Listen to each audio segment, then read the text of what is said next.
Hello అండి, బాగున్నారా? మీరు బాగున్నారని మనస్ఫూర్తిగా కోరుకుంటున్నానండి. ఈరోజు వీడియో వచ్చేసి రాగి చపాతీ ఎలా చేసుకుందో ఇప్పుడు చూద్దాము. గ్లాసున్నర నేను నీళ్లు పోసి స్టవ్ వెలిగించి పై మీద పెట్టి కొద్దిగా సాల్ట్ వేసాను.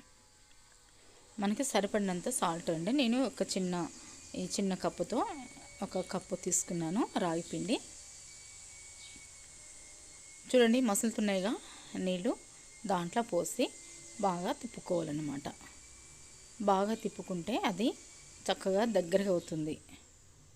చూడండి, ఇంకొంచెం దగ్గర అయితే మనం స్టవ్ ఆఫ్ చేసి కిందకి దించుకొని ఇలా ఆరిపోయిన తర్వాత మనం చపాతీ పిండిలా కలుపుకోవాలి. ఇలా కలుపుకొని కొద్దిగా పిండి తీసుకొని చపాతీ చేసుకోవాలి. చాలా హెల్దీ అండి.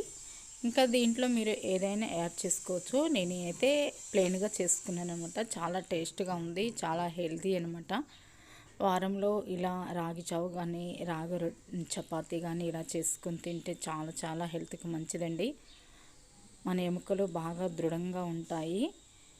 మోకాళ్ళ నొప్పులు ఉన్న వాళ్ళకి కూడా మోకాళ్ళ నొప్పులు కూడా చాలా తగ్గిపోతాయి అన్నమాట. ఎముకలు దృఢంగా బలంగా ఉండాలంటే రాగి జావ కానీ రాగి చపాతీ కానీ ఇలా చేసుకొని తింటే వారంలో 2 సార్లైనా చాలా హెల్త్కి చాలా మంచిదనమాట. ఇలా లో ఫ్లేమ్లో మనం అటు ఇటు కాల్చుకోవాలండి. మన గోధుమ పిండి లాగా ఉండదు కదా, అందుకనే లో ఫ్లేమ్లో మనం కాల్చుకుంటే చక్కగా లోపల దాకా కాలి చక్కగా చపాతీలు అయితే చాలా టేస్టీగా ఉంటాయి. దీంట్లో ఏ కూరైనా చేసుకోవచ్చు. నేనైతే ఈరోజు చిక్కుడుగా చేశానండి.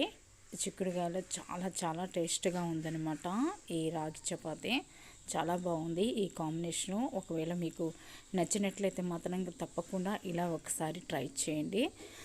కూర కూడా చాలా బాగుంది. చపాతీలో కూడా చాలా టేస్టీగా ఉందన్నమాట. నచ్చితే లైక్ చేయండి, షేర్ చేయండి, సబ్స్క్రైబ్ చేయండి. ఎలా ఉందో కామెంట్స్ తెలియచేయండి. Thank you for watch.